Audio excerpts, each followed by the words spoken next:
यदि कोई जानबूझ करके पाप करता रहे तो उसके लिए कोई बलिदान बाकी नहीं।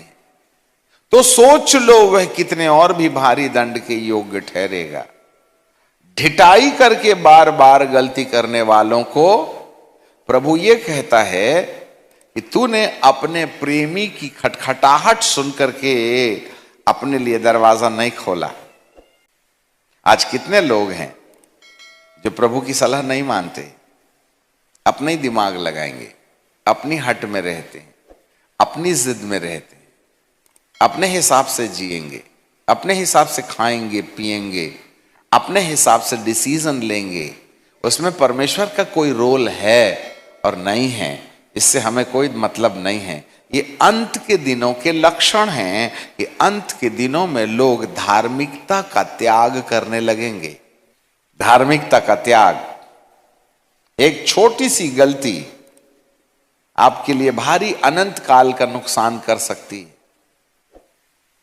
जो सब आज्ञा माने और एक आज्ञा बिसर दे तो वह सब आज्ञाओं के मामले में दोषी ठहराया जाएगा। और इस धार्मिकता के त्याग को देख करके परमेश्वर ने इन दुरात्माओं को कलीसिया के ऊपर हमला करने की अनुमति दे दी। ये उसका मन नहीं था कि वह ख्रिस्त विरोधी संसार, ख्रिस्त विरोधी राज्य को इस धरती पर लाए। That was not the plan of God, but he know when the people are going to reject my righteousness, and that is the reason the demonic influence begin to operate their life in the future. मैं जानता हूं, इसलिए मैं advance में तुम्हें बता देता हूं कि जिनके नाम जीवन की पुस्तक में लिखे नहीं गए हैं वे कहीं ना कहीं उस दुष्ट की युक्तियों में उलझ जाएंगे। और ये जो पशु है वह समुद्र में से निकला है और उसके जो हैं 7 उसके और निकला है और उसके 7 सिर और 10 सींग हैं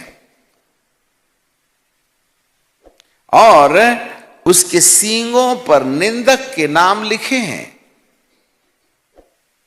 और जो पशु मैंने देखा वह चीते की नाई। तो चीता जब शिकार करता है तो उसके पंजे इतनी दुबक के चलते हैं कि कुत्ता जैसा जागृत और हरिण जैसा चौकन्य जानवर के वह इतने निकट जाता है कि अपनी नाक की सूंघ की हवा उसके बदन पर पड़ने लगती है। वह दूर से दौड़ करके हमला करने पर अपनी बेइज्जती महसूस करता है। वह अपने शिकार के पीछे नहीं भागता, वह शिकार के इतने निकट आ जाता है कि तुम्हें एहसास भी नहीं होता है।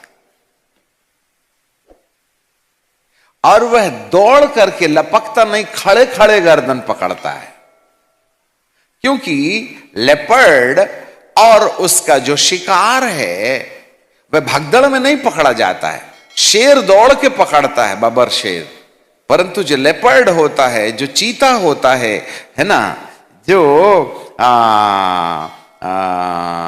जो चीता होता है वो अपने शिकार के बहुत करीब तक, इतने करीब तक जाता है कि उसको दौड़ने की कसरत ना करनी पड़े।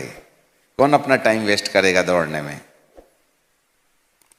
बस गर्दन, शिकार की गर्दन और चीते के बीच में मात्र कुछ इंच का अंतर रहता है, फिट ज्यादा से ज्यादा, not more than that. Metre का मीटर की दूरी नहीं रहती है, जो इतने करीब दुबक के चला जाता है। ये जो दुष्ट है ख्रिस्त विरोधी साम्राज्य भी वह तुम्हारे पास दुबक के इतने निकट आ जाएगा कि तुम्हें एहसास भी नहीं होगा कि आप किसी और के ट्रैप में चले गए। यू कैन नॉट एक्नॉलेज, तुम्हें पता ही नहीं चलेगा। जब कभी शेर चलता है तो उसकी खुशबू आ जाती है, सारे प्राणी चैतन्य हो जाते हैं, पर कमबख्त चीता बाज भी नहीं मारता, सीधे पहुंच जाता है। अब आप बताइए हमको कितने जागृत रहना चाहिए, जबकि रात बीत चुकी है और दिन निकलने पर है और लोग मोबाइल के साथ खिलवाड़ कर रहे हैं। गर्लफ्रेंड, बॉयफ्रेंड, माँ बाप की बात नहीं मानना, दोस्ती यारी में गुनाहों पर उलझते चले जा रहे हैं। क्या होगा क्या नहीं होगा इसका जरा भी हमको खैर खबर नहीं।